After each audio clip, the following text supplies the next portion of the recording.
Hey all, it's Rob with Quad Logic again. Today we're working on a Ranger 800 that has some clutching issues. So we're going to show you how to tear down this clutch and rebuild it, put it back together.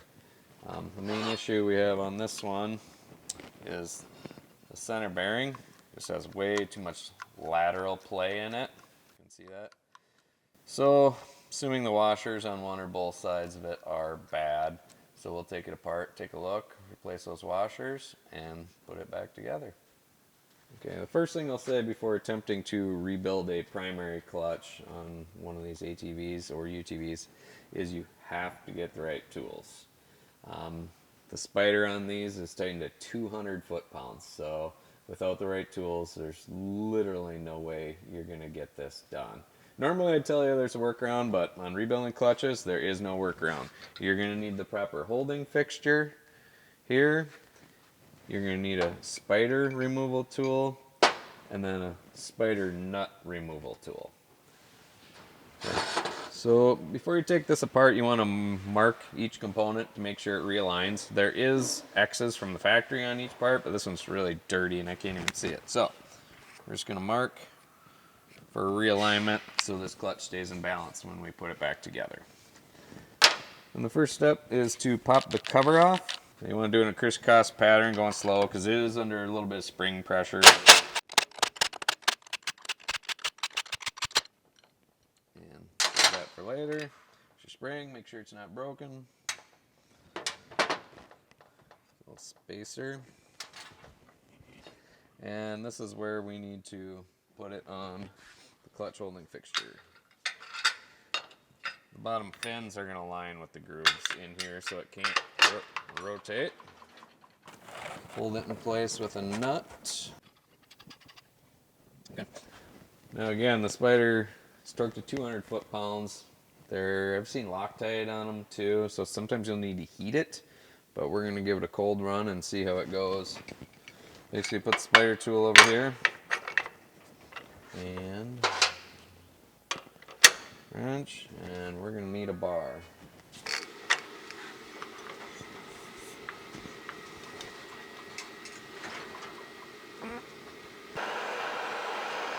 We're just trying to heat the aluminum and not get the shaft real hot.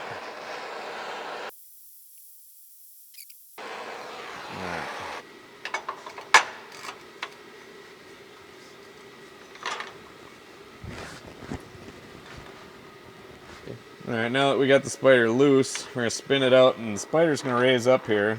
And once it gets close, these buttons are going to want to fall out. So just be careful that you don't lose them.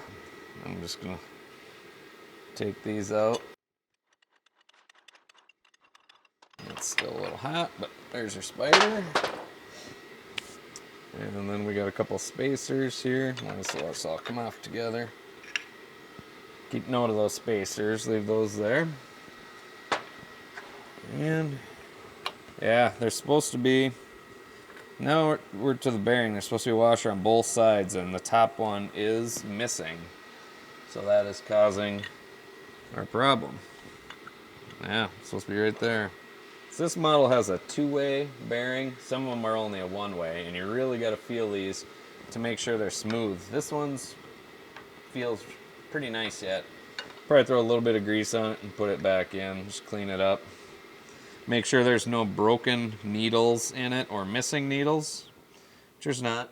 This one looks good. We'll just clean it up, grease it up, reuse it, and put some new washers. So we do sell these shim washers on our website and the center bearings as well. So if you need any of those, just check out our website. And also spider rebuild kits. Pretty much everything you need to rebuild the clutches we have.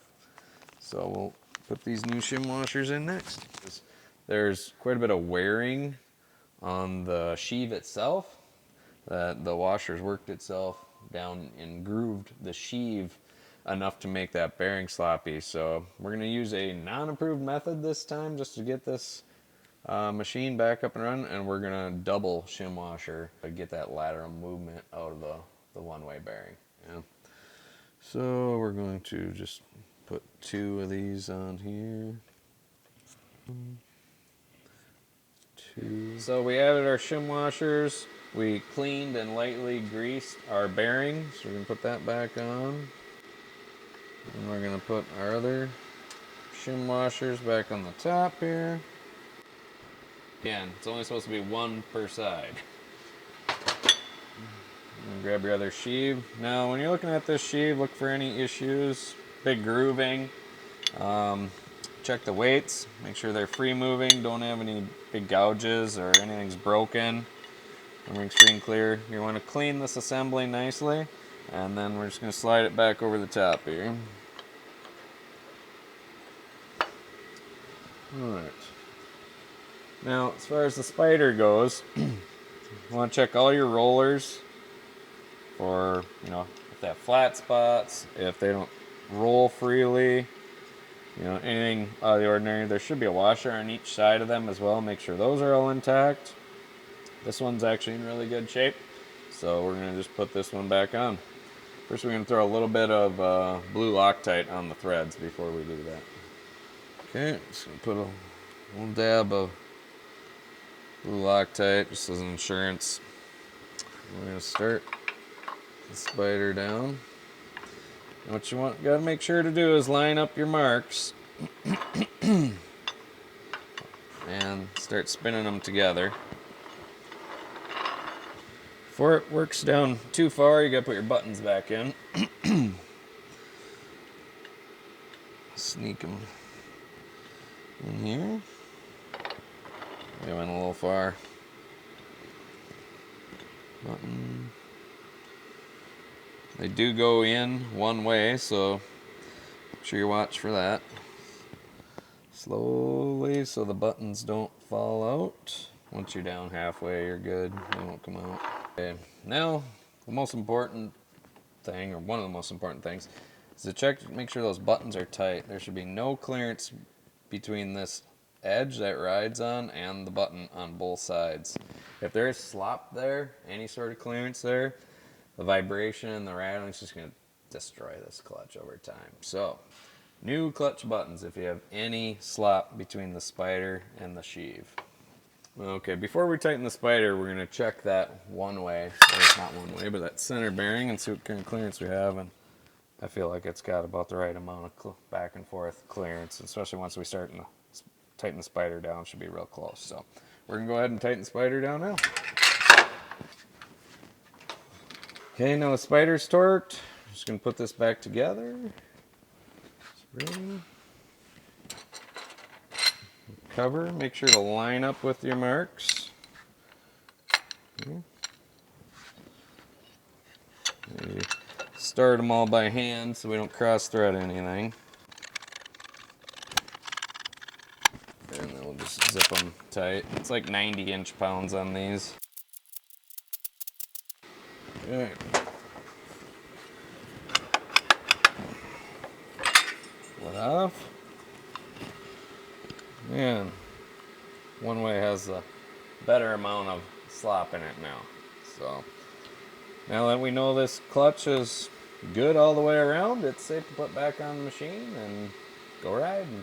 So for any other information, check us out online, www.quad-logic.com.